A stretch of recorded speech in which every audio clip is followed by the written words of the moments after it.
Sean Dustin spent time in federal and state prison for drug trafficking and fraud. Upon release in 2006, he had nothing but the clothes on his back, a bag of mail, and legal paperwork. In 2010, he kicked a long-time methamphetamine habit and started the long climb back up the ladder of life. This is the Nowhere to Go But Up podcast. If you want transparency and authenticity, you're in the right place. This is the Nowhere to Go But Up podcast, and this is Sean Dustin.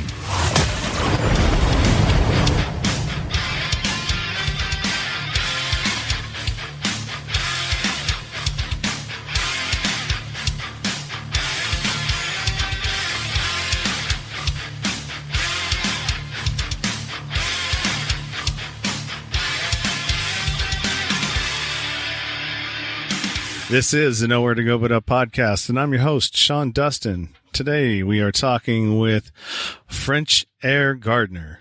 And Frenchaire came to me, as most of my podcast guests come to me through a post that I put, for some reason I can't talk right now, a post that I put in Facebook.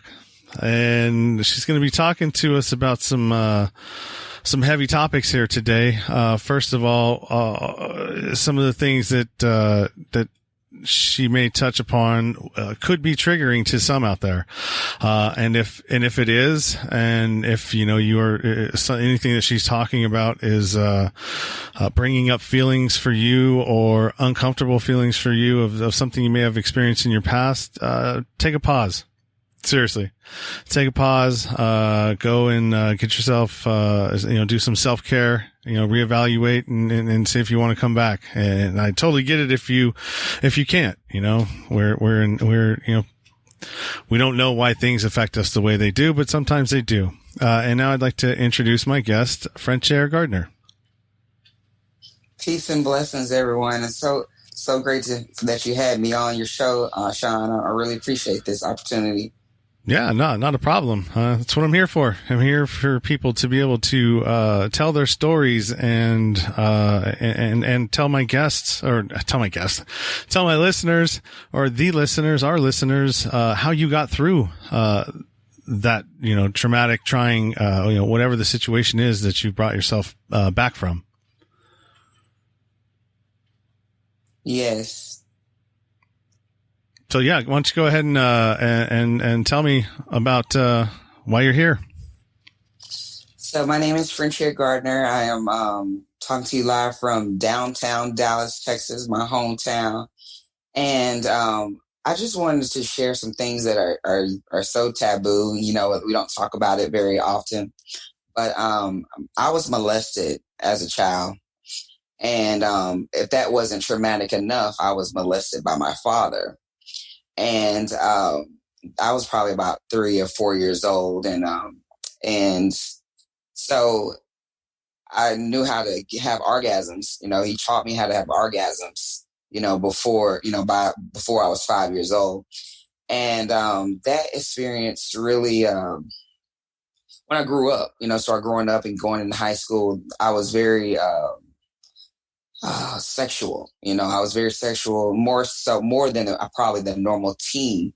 And I just needed that male attention. I always needed male attention, and just not just to be friends, but I needed some kind of sexual, some kind of sexual gratification, because I felt that was the way that I was to be loved. If I was having sex, then that was the equivalent of being loved.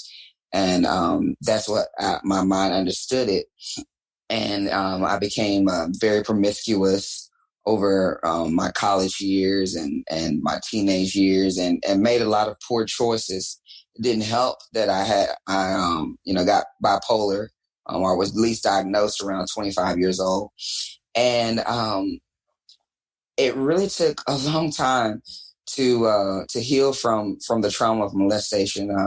I ended up going to some counselors. It wasn't until I was about 24 that I actually, 23, 24 years old, that I actually acknowledged that I was molested by my father. It took a doctor that I was working for the county at that time, and first job out of college.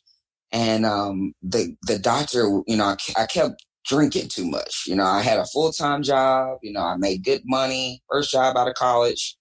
And I was always coming into the office hungover. So I ended up always in the infirmary, just talking to the doctor about this or that. And so one day she said, well, maybe you should talk to a counselor. Have you been molested? Did someone hurt you? And because she assumed, and it was a good assumption, or maybe she was very more perspective than I thought. She said, maybe you're trying to drown those pains with alcohol. And so I did some self-work. I did go to see a counselor at that time. And it brought out a lot of things that I had repressed and had blacked out.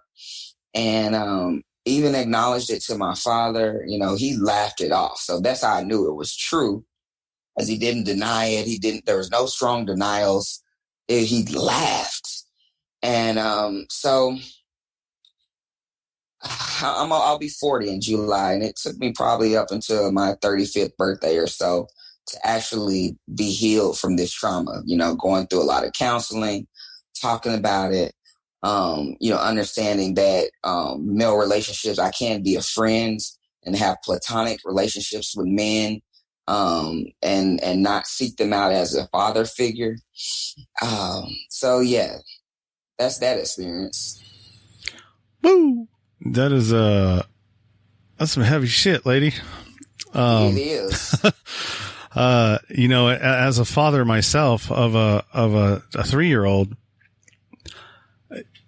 And I've thought about this before, and I was like, man, I have no comprehension of like how that even becomes an option.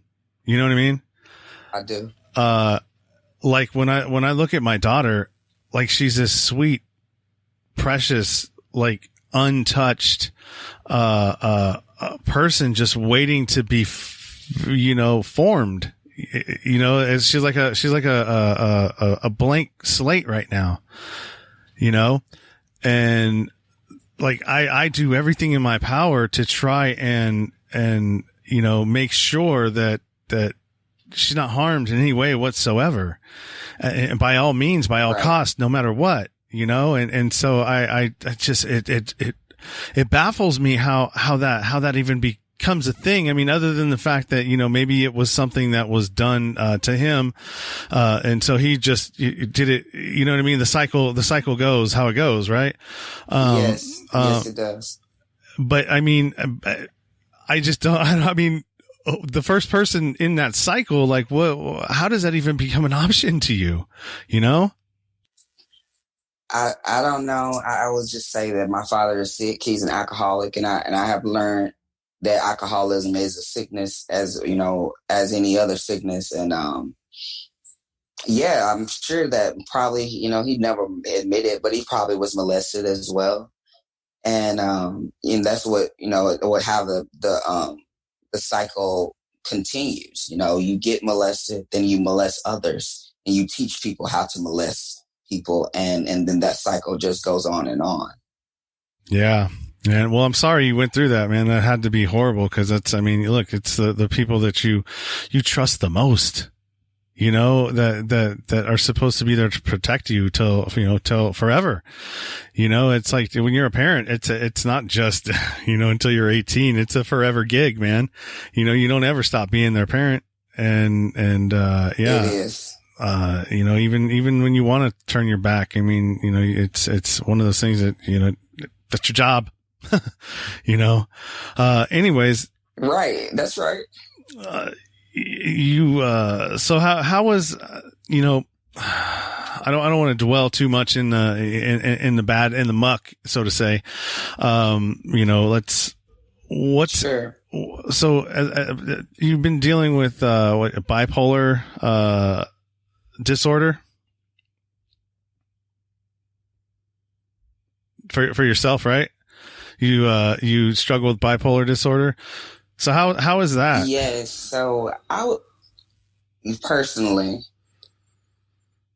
Yeah, I mean, how is that dealing with that? I mean, because I know it's got some crazy swings that's and a trip. It's a roller coaster. And how is that with relationships and because I know some. Indeed, Go ahead.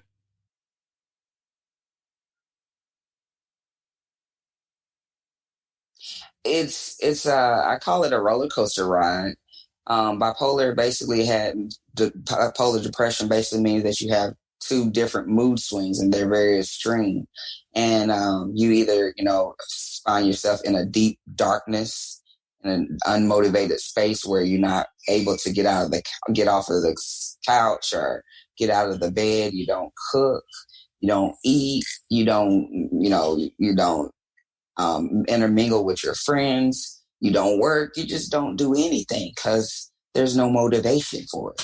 And then, but I mostly have the ups, which are the manic episodes. And the manic episodes, I call them my rock star stages. It's like, I feel like I can do anything. Like, I just feel like Superwoman. I can, anything that comes to my mind. And there's a lot of things coming through my mind. My thoughts are racing at me. There's no end to the thoughts. And during that time, I think I can do all of it. I feel invincible to the world. There's no circumstance that can stop me from accomplishing things. So what tends to happen is I overbook myself or I overextend myself in commitments because I feel like I can do it. Like I can do everything, right? I got plenty of time. I stay up all night because I can't, because these thoughts are just steady coming. I'm more what is the word? More conscientious of the episodes now. So I know I kind of can feel when I'm going into one stage or the other. I might have some reckless sex or, I'm definitely going to spend too much. I'm not going to do my budget right. It's a real trip, it's a real roller coaster because it's like, I literally can't, I can't, think properly, which means that I might have a budget, I'm not budgeting, I'm not paying bills, I'm just wilding out on spending, but it has nothing to do with the necessary things. And I've lost a lot during these times because, the bills aren't getting paid, because I might not even go to work. And so I'm grateful. And it's so funny, Sean, because I was in denial about it for years. And I actually have a degree, a Bachelor of Arts in psychology. So I know all about bipolar depression and any of the other mental illnesses, but I didn't want it for myself, Yeah. Not me, and so for a long time, I thought that I could do mind over matter, or maybe marijuana would help, but none of that's helped. I am medicated. I had to go to the psychiatrist. I had to just break down. Last summer, I just went home and just broke down because my counselor, she was treating me for PTSD. And, we was talking about some other things and she's like, well, cause I know I got diagnosed. I was diagnosed, about 24, 25 years old, and I was taking medicines, but I was like, the medicines were so strong that it was like, I was a zombie. Like I was drooling. It was just ridiculous. I wasn't getting anything done. I was just like catatonic. And so that was maybe almost like 15 years ago when I was taking those meds. So that's why I was like, no, I can't do this medication thing. I'm okay. I'll be fine. Let me just smoke a joint. I'll be good. But as of late, I've been taking medicines, it does is it makes me focus. It gives me the time to actually, be able to concentrate on one thing or the other without the racing thoughts. It's not, I'm not fully, I wouldn't want to say that I'm fully healed because I do still have a lot of extreme mood swings. Like I can go from 0 to 10 like this, it doesn't take me anything to snap on you. But that's that. But it's a real trip. to experience it. So did you, like when you first got on the medication, did you, cause I've heard from some of my, people that I've talked to that, the medication, you start to feel normal and like things are, oh, I'm okay. I'm okay now. Yeah, I'm okay. I don't need this medication anymore. And then you toss it away. You're like, screw this. I got this. Right. And then, Yes. and then bam, when it happens, there you go, man, spinning out of control. You're like the Tasmanian devil. You know what I mean?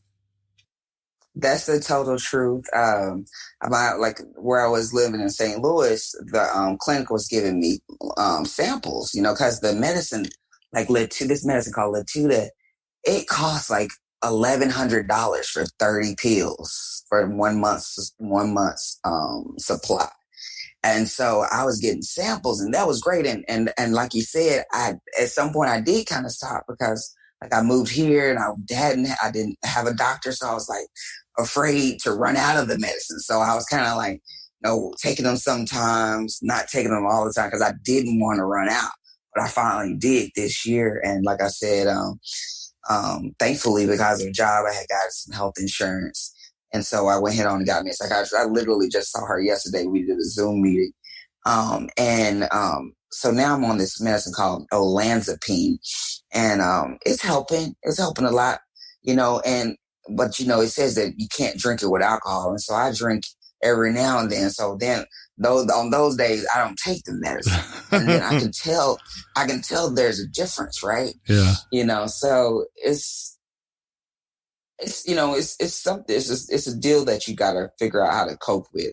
Like I try to use the manic episodes to be creative. Like if I'm gonna be up all night, with my racing thoughts, let me at least be either creative or productive some way or another.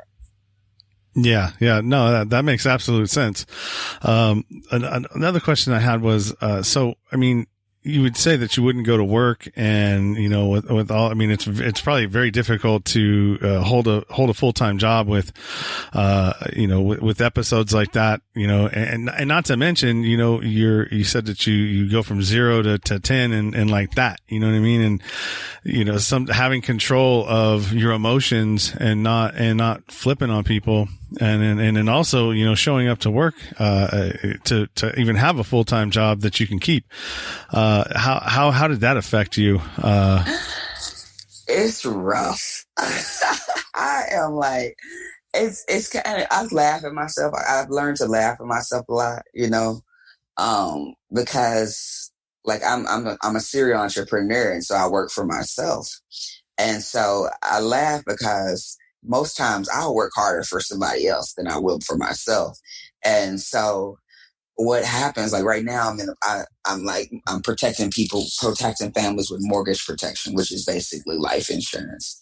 And so, everything's on me. I have to, get up on time in the mornings to make my calls and then set my appointment. But this week I was totally off. Like I've been off all week. This conversation we're having is probably the most productive thing that I've done today.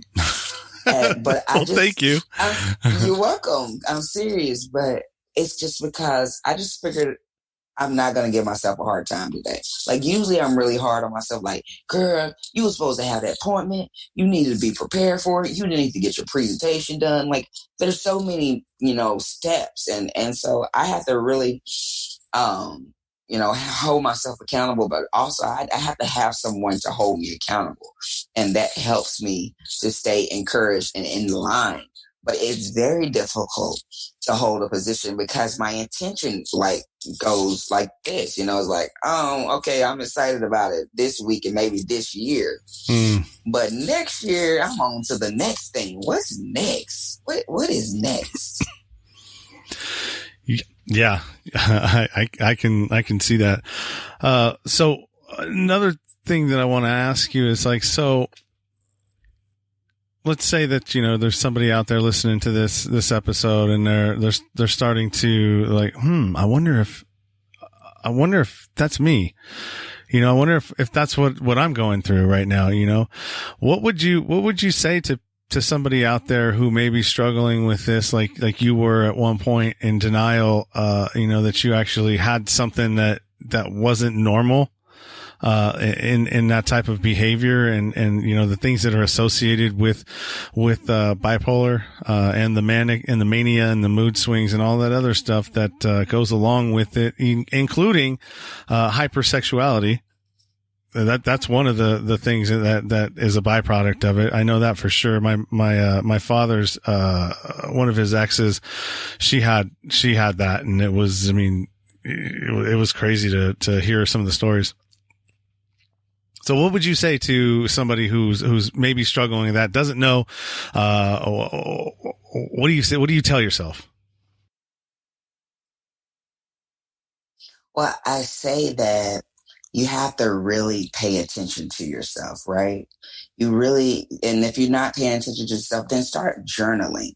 Start journaling your moods. Start journaling. Are you eating every day? Are you doing, it's like there's a book, diagnostic book, that basically says that if you are experiencing these certain symptoms, for 3 weeks or 4 weeks, or maybe 2 weeks, and it is affecting your daily living, then I would suggest that you go and talk to a counselor or a psychiatrist. If you're so depressed, because there's a difference with being sad, upset, and depressed.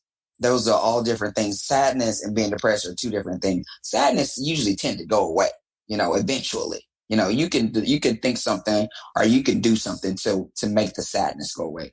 But depression and these manic episodes, these aren't things that you can do anything to fix, because it's a literal imbalance of your serotonin in your brain. So I say that be honest with yourself. Don't be ashamed. There's nothing to be ashamed of. But seek some kind of help, even if it's just a counselor, even if it's somebody over the phone, one of the national hotlines for mental illness. Talk to someone, because sometimes you might be in a space where you may hurt yourself, or you might hurt someone else. And I don't want that for you. I desire for you to be well, because we can be well. When we get on the proper medications, you feel great, and you can live in quotes normal or average life. You can have a healthy lifestyle, but you have to make those choices to actually, first acknowledge it. With any problem, if you can't solve it until you first acknowledge it. And so, don't be like me and just be in denial for years, and you hurt yourself, because it's essentially, I hurt it myself. And essentially, I lost a lot because of not acknowledging this illness, where if I had gotten the help sooner, then maybe I could have salvaged some of my relationships. Maybe I wouldn't have got those repossessions, so I really, really from the bottom of my heart suggest that you go and talk to a counselor or a psychiatrist or anybody that, can help you mentally, to acknowledge what is going on with your brain. Because sometimes it's not just things that's in your head. It's just really, you are not just, you have a mental illness, and that's okay. Yeah, we all got something. We're just a bunch of people trying to be better than we were yesterday, and most of us, had if you didn't have a fucked up start, you had a fucked up middle, or a fucked up present, so right. nobody's immune to having to deal with anything. It's just some people are just more fortunate than others, some people get dealt a better hand than others, but we're all at the basic function of a human being the same. Yes. So you've got down here, one of the books that helped you was the Mind Muscle Mastery. Yeah. So this is just recent, in a Facebook group, maybe I think it's like an Anchor group, because that's where I record my podcast, and News You Can Use podcast. And there's this guy in the group called Adam. His name is Adam Ranville. And his podcast is a 30-minute podcast, real quick and simple. And it's called Mind Muscle Mastery. And man, does he just lay on some good, applicable tips for your personal development and for your life. Like recently, he's been talking about, like his recent episodes I just listened to was talking about how, like with this COVID-19 situation, that you got to take a mental break from the news, mental break from the social media and all of this, propaganda that is being fed to us daily, every minute, every second. There's, new statistics, somebody's dying, it's just negativity overload. And he tells us to take a mental break. And that's the realest shit I could ever hear or tell anybody, that you have to take a moment to disconnect. You must find some time to do put some positivity into your brain, into your ears, into your frequency, because that's going to make or break you. That all of that negativity, it overwhelms you. It gives you anxiety. It's just, you're just feeling not good.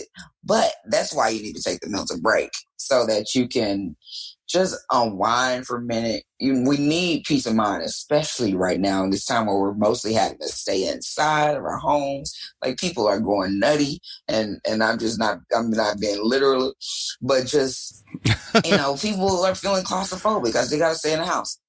That's cool, but you find something positive to feed your mind, either if it's a podcast, a book, quote of the day, anything, at least take 30 minutes to, check out for a minute. That's good advice. I did that probably about 2 weeks ago.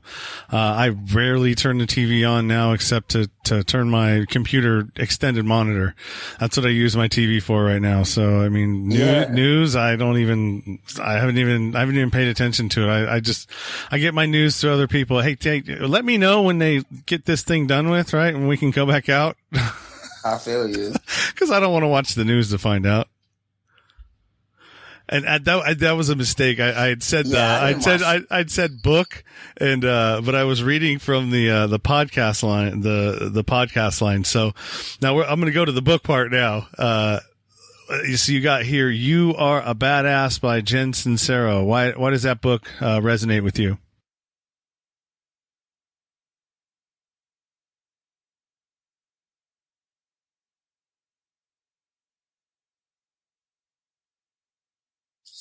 So my sister, Dr. Tamara P. Soley, gave me this book when we were selling her books at Harlem Book Fair back in 2015. I'll never forget it. It was the only book that I read in 2016, and it's called, the whole title is "You Are a Badass: How to Stop Self-Doubting Yourself" by Jen Sincero. And I always remember that because it's sincere with the O at the end. So this woman broke down, like, she basically was telling her story, right? She told her story, how she came to be who she is, right?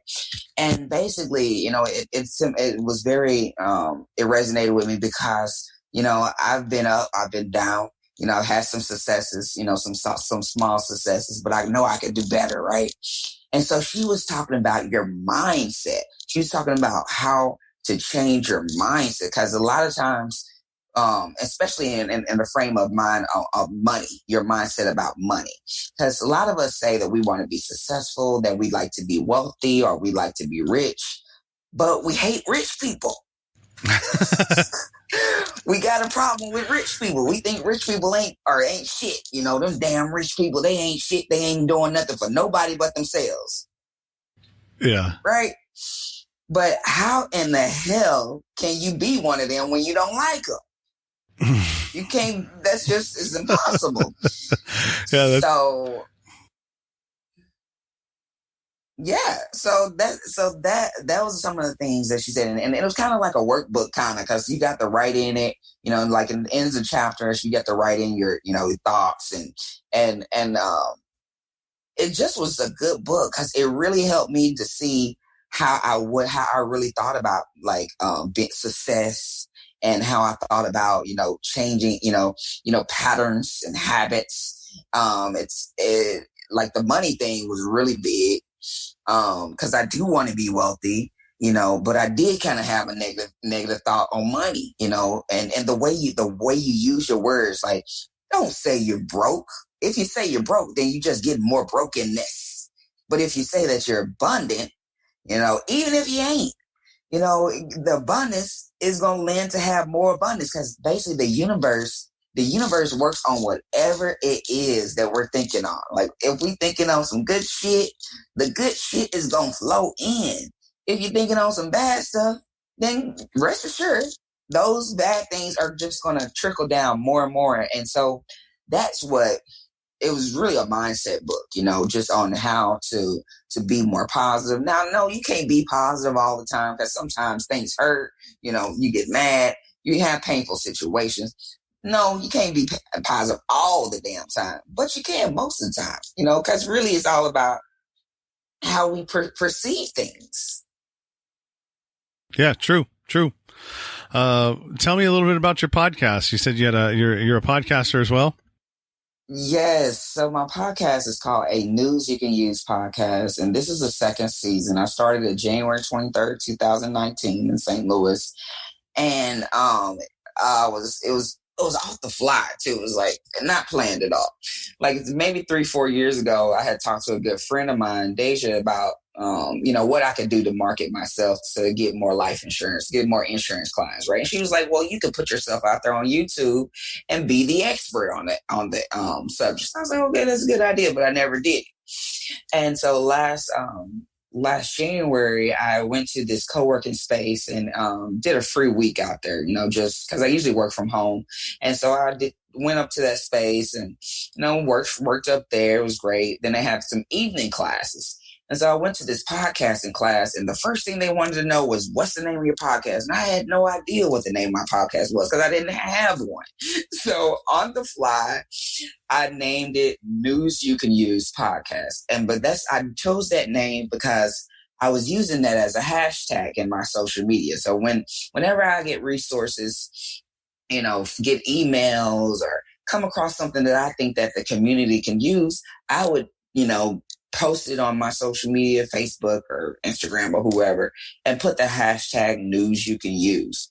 And then I decided that I wanted my target audiences to be melanated people or Black people, or mostly Black entrepreneurs or melanated entrepreneurs, Black and brown people, because I feel like as a whole across the diaspora, we experience so much negativity, Blacks doing this, Blacks killing this, just so much negativity on the news, and social media, fighting and shit. It's just, we just got a lot of negative things in the real world. There's so many negative things bombard us. So I just felt like I needed to be a positive light, to be a voice and a narrative to say that shit, we are doing some positive things out here in the world. We just never hear about it. Never makes the news when, people are doing these beautiful giveaways or just doing a very beautiful community event. No one's fighting. It's peaceful. It's beautiful. There's no news coverage of that. So I decided to have a platform where entrepreneurs, and particularly melanated or Black or brown business owners, can come on, tell their stories, and promote their businesses. And it's been a real blessing. I have most people listen to the podcast most people are listening from the United States, but there are also 17 other countries tuning in. So I'm actually reaching the diaspora, and it's really been a blessing. It's great. So yeah, I usually go about I usually publish every third Sunday, 3 p.m. Central Standard Time. And it's on Anchor and Spotify, Apple Podcasts, and basically wherever you listen to some podcasts. And it's been a really good experience so far. Yeah, I can relate to what you're saying, because when I look at those stats of where people are listening, it's kind of like, oh, and then when a new country pops up, you're like, oh, right on. And then sometimes I even catch myself going, well, how can I get into that country? I need to find somebody in this country to have them listen. I feel that. Yeah, I'm working on that, trying to at least give some kind of news that touch, that's going on. But probably the only thing that right now that's global that we all can relate to is this coronavirus. But I don't want to dwell on that too much. But yeah, I'm starting to work on getting some content to keep my international listeners listening for sure. Cool. Well, is there anything else that you want to touch on before we wrap this up? I like to say that we all go through some negative experiences. That's life, either you're young or you're old or in between. You're going to experience some negative things, but it's really all about how your mindset, how you perceive the thing. You can either look at the thing as it's a negative bad thing and it's going to just forever be a negative bad thing. Or you can flip it and just have a positive perspective on it, where you can go on and kind of laugh at it, like, oh, that wasn't shit, like I've been through worse, because a lot of times we've been through worse. And then another thing is that most times their situation isn't an isolated situation. You're not the only one going through, because sometimes we think that we're the only person going through this thing. Well, that's some bullshit, like. All of us as humans are experiencing probably similar things, because it ain't nothing new under the sun. But just try to hang in there. Be positive. You got a goal, write that shit down, put it in a vision board, feel it, feel the emotions of how you will feel right now to have that thing or that goal accomplished. And I feel like that makes a big difference in your life. I meditate. I think meditation has been a thing that has really been helping me mentally to be on a higher frequency. Like just taking the time when you wake up to just pause, say thank you, for being alive, and just be quiet within. I use a guided meditation. It's a free app called Insight Timer, and I use guided meditations, maybe about 10 minutes. And then I hit it again at nighttime. And then I also start reading a book at the beginning and the end of the day called it's Acts of Faith, a daily meditation by Ayanna Van Zant. And she basically, the way the book is made is she gives a quote, then she breaks it down, and then she does an affirmation. And that makes me feel good, that going into the day, with a positive mindset. And I think that's really the strongest thing that I could suggest, is to be positive. I do have a children's book online on Amazon Kindle. You can purchase that. It's called Mommy and Daddy, Do You Still Love Me Anymore? It is available. It's $3.99 on Kindle. If you don't have a Kindle or a tablet, don't fret. You can just download the free Kindle app and purchase the book. I have lots of websites, so I just give you the Linktree website, which is linktr.ee/BEANDUSLLC. Be and Us LLC. I actually got some custom made earrings. I'm kind of showing my logo off. So that's how you can connect to me. My Instagram and my Facebook and Twitter, everything's on that Linktree website, linktr.ee/BEANDUSLLC, BNS LLC. That's my brand. And I really appreciate you having me on the show today. It's I just like to encourage people, because just because we might have a fucked up beginning or have some fucked up experiences, doesn't mean that you can't turn your life around. You can still have a good life. You can be healed from the trauma. I'm a living witness that you can go through a lot of trauma and different circumstances and still come out on the other side a winner and an overcomer, the victor.